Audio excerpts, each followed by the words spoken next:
everyone, this is Sudhir and welcome to our YouTube channel Study with Sudhir. Today we discuss NTSC test series number 5। आज जो NTSC की जो test series number 5 है उसके बारे में डिस्कस करेंगे। 4 है वो हम कर चुके हैं, जिसने 4 नहीं देखी है तो उनका लिंक है वो मैं नीचे कमेंट बॉक्स में दे रहा हूँ, आप वहां से जाकर देख सकते हैं। चलिए, हमने जो ज्योग्राफी का जो सिलेबस है वो लगभग हमारा कंप्लीट है, वो हो चुका है। और हमने जो NTSC के लिए जो टेस्ट सीरीज है वो स्टार्ट कर रखी है। हमने कहा है कि आपको 10 से लेकर 15 तक जो टेस्ट सीरीज है वो हम कराएंगे, और डेली हम आपको, डेली नहीं तो एक दिन छोड़ एक दिन आपको जो टेस्ट सीरीज है वो देखने को मिलती है हमारे इसी चैनल पे।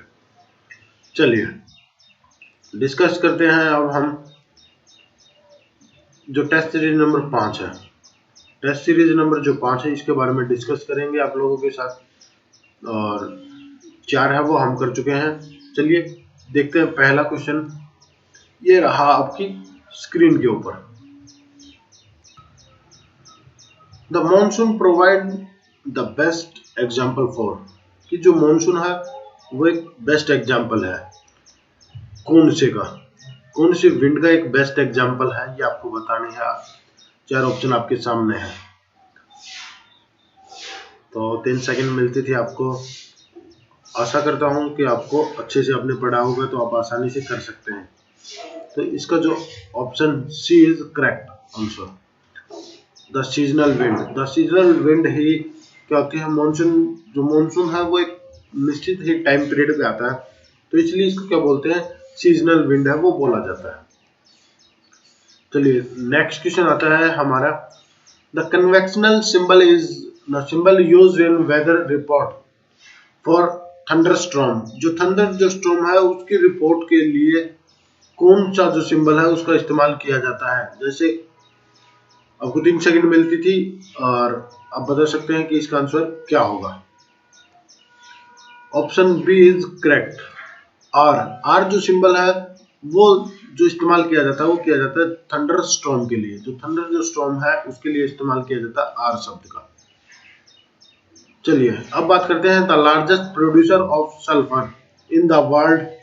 वर्ल्ड के अंदर कौन सी कंट्री है जो सल्फर का लार्जेस्ट प्रोड्यूसर है। इसके लिए आपके 3 सेकंड है, क्योंकि देखिए आपने आसानी से पढ़े होंगे या नोट्स देखे होंगे तो हमारा आप आसानी से कर सकते हैं। तो वो है मैक्सिको। जो मैक्सिको है वो इसका करेक्ट आंसर है। Option D is correct. चलिए नेक्स्ट क्वेश्चन की बात करते हैं, क्वेश्चन नंबर 4 के। अब क्वेश्चन नंबर 4 में मैं बात करूं, the primitive tribes that are found in the hot desert. Hot desert के अंदर कौन सी सोसाइटी या कौन सा जो ट्राइब्स है वो मिलते हैं। तो ऑप्शन आपके सामने है, और ये क्लास 7th या 6th से लिया गया है। चलिए option A is correct, the Bushman. The Bushman, Bushman भी बोलते हैं इसको, the Bushman. Option A is correct answer. चलिए नेक्स्ट क्वेश्चन की बात करते हैं। अब नेक्स्ट क्वेश्चन जो आता है वो आता है हमारा, द ग्रासलैंड ऑफ यूरेशिया और कॉल्ड, कि जो यूरेशिया होता है, यूरेशिया आपको पता होना चाहिए, जो रूस वाला जो हिस्सा है जो एशिया के अंदर भी है और इसके अंदर है अफ्रीका, इसके यूरोप के अंदर। एशिया और यूरोप के अंदर वाला जो रीजन होता है उसको बोलते हैं यूरेशिया। तो उसके अंदर जो ग्रासलैंड जो मिलते हैं, घास के जो मैदान मिलते हैं, उनको किस नाम से जाना जाता है। तो इसका option A is correct, steppe. Steppe के नाम से उसको जाना जाता है। चलिए नेक्स्ट क्वेश्चन की बात करते हैं। आप question number 6, the Indo-Gangetic plains, जो गंगा है और इंडस है, इसके बीच का जो प्लेन है, the older alluvium of flood plain is called. इनके बीच का जो प्लेन होता है उसको किस नाम से जाना जाता है, उसको किस नाम से जाना जाता है ये आपको बताना था। ऑप्शन ए इज करेक्ट, भांगर। भांगर के नाम से उसको जाना जाता है। चलिए नेक्स्ट क्वेश्चन आते हैं। नेक्स्ट क्वेश्चन है हमारा क्वेश्चन नंबर 7। इस पे है the soil that has the poor fertility status. इनमें से किस सॉइल की जो फर्टिलिटी है वो सबसे कम है, ये आपको बताना था। और तो इसका option A is answer, sorry, A is correct option, A is correct. Laterite soil ये इसका आंसर है। चलिए, हमने जो सॉइल है उसको भी अलग अलग जो पार्ट्स है उसके अंदर करा रखे हैं काफी ब्रीफली। अब वहां से भी जो वीडियो है वो देख सकते हैं। क्वेश्चन नंबर 8 पे आते हैं। The multiple project that is the administrative by MP, Madhya Pradesh and Rajasthan. कौन सा मल्टी जो पर्पज है, जो प्रोजेक्ट है जिसका एडमिनिस्ट्रेटिव राजस्थान भी करता है और एमपी भी करता है। तो चार ये ऑप्शन आपके सामने है और आप बता सकते हैं कि कौन सा है। तो option B is correct, Chambal. Chambal जो प्रोजेक्ट है उसको उसको क्या है कि राजस्थान है और जो एमपी है ये दोनों एडमिनिस्ट्रेट करते हैं, इनको चलाते हैं उसको। क्वेश्चन नंबर 9 की बात करते हैं। क्वेश्चन नंबर जो 9 है वो है the non metallic minerals among the following. किन में से कौन सा नॉन मेटेलिक है? अमंग द फॉलोइंग इनमें से है, ये आपको बतानी थी। तो ऑप्शन सी इज करेक्ट, जो ग्रेफाइट है वो इसका ऑप्शन सी इज करेक्ट। चलिए नेक्स्ट क्वेश्चन की बात करते हैं। क्वेश्चन नंबर जो 10 है हमारा उसकी बात करते हैं। This is single largest item of import, कि कौन सा जो आइटम है वो ज्यादा इंपोर्ट है वो किया जाता है अकेला सिंगल। सिंगल की बात करते हैं। सिंगल के अंदर आप यहाँ पे देख लीजिए सिंगल पूछा है खाली। तो ऑप्शन आपके सामने है 4 और option C is correct, C petroleum. सबसे ज्यादा जो इंपोर्ट किया जाता है वो पेट्रोलियम का ही किया जाता है। ऐसे ही आपको एक्सपोर्ट है वो भी पूछ लेगा, ये भी आपसे अलग अलग है। दो भी आपसे पूछ सकता है, जैसे फर्टिलाइजर और पेट्रोलियम दे दिया आपको साथ में, या फिर कुछ और भी जो चीजें हैं वो आपको साथ में दे सकता है। तो डबल भी आपसे पूछ सकता है, पर इसने सिंगल है वो पूछा है। चलिए नेक्स्ट क्वेश्चन पे आते हैं हम। क्वेश्चन नंबर 11 है which of the following is not a radio active elements. कि इनमें से कौन सा एलिमेंट रेडियो एक्टिव नहीं है? चलिए ऑप्शन आपके सामने है और option B is correct, platinum. तो प्लेटिनम है वो इसका करेक्ट ऑप्शन है कि ये रेडियो एक्टिव डिके नहीं है।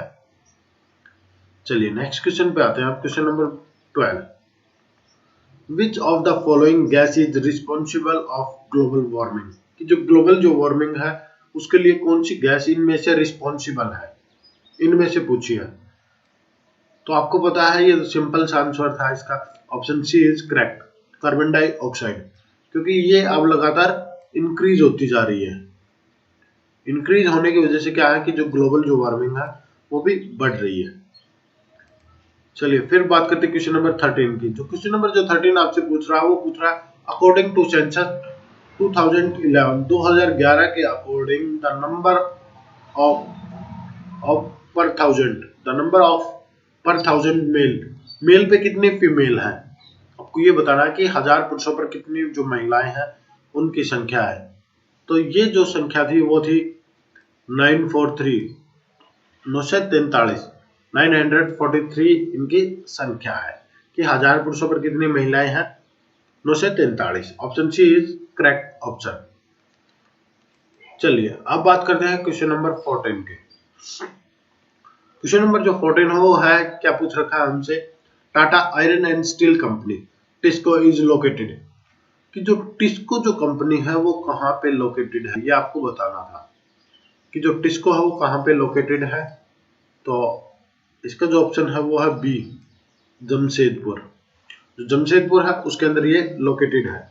आपसे जैसे अभी इसने क्या पूछा है, टाटा टिस्को पूछा है, ये अगली बार आपसे कोई अलग ही इंडस्ट्री है वो भी पूछ सकता है। ये तो मैं आपको हिंट के लिए बता रहा हूँ। जो अगला जो पेपर होगा उसके अंदर हम कोशिश करूंगा कि मैं पिछला जो पेपर था उसको रिवीजन कराने की।